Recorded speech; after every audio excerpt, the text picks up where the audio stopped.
ଦେଖନ୍ତୁ ବାଟରେ ପଡ଼ିଥିଲା କେତେ ବଡ଼ ଜଙ୍ଗଲ, କେତେ ସାରା ଗଛ ଅଛି, ଚାରିଆଡ଼େ ଖାଲି ସବୁଜ ସବୁଜ ଦେଖା ହେଉଥିଲା। ଯେହେତୁ ବାଲେଶ୍ୱର ଯାଉଛୁ, ବାଟରେ ପଡ଼ିଥିଲା ପ୍ରଭୁ ଶ୍ରୀ ଜଗନ୍ନାଥଙ୍କର ମନ୍ଦିର, ତେଣୁ ଆମେ ନୀଳଗିରିରେ କିଛି ସମୟ ରହିବୁ ବୋଲି ଭାବିଲୁ ଏବଂ ଜଗନ୍ନାଥ ଠାକୁରଙ୍କୁ ଦର୍ଶନ କରିବୁ ଭାବିଲୁ। ଦେଖନ୍ତୁ ବାଟରେ ପଡ଼ିଥିଲା ନୀଳଗିରିରେ ଥିବା ଏତେ ବଡ଼ ପାହାଡ଼। ଯଦି ଆପଣ ବି ମନ୍ଦିର ଓ ପାହାଡ଼ ଦେଖିବା ପାଇଁ ଚାହୁଁଛନ୍ତି, ତାହେଲେ ବାଲେଶ୍ୱର ଡିଷ୍ଟ୍ରିକ୍ଟରେ ଥିବା ନୀଳଗିରିର ଜଗନ୍ନାଥ ମନ୍ଦିରକୁ ନିହାତି ଆସନ୍ତୁ। ଆମେ ଯାଇ ମନ୍ଦିର ପହଞ୍ଚି ଯାଇଥିଲୁ। ଦେଖନ୍ତୁ ଏଇଟା ମନ୍ଦିର ବାହାରର ଦୃଶ୍ୟ ଏବଂ ଏଇଟା ହେଉଛି ଗରୁଡ଼ ସ୍ତମ୍ଭ। ମନ୍ଦିର ଭିତର ଦୃଶ୍ୟ, ଯେହେତୁ ମନ୍ଦିର ଭିତରେ କ୍ୟାମେରା ଏଲାଉ ନଥିଲା, ତେଣୁ ମୁଁ ରେକର୍ଡ଼ କରିପାରିଲିନି।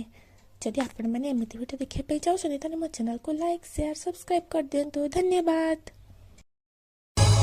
ଜଗତରେ ପାଇବୁନି ଏମିତି ଠାକୁରଟିଏ।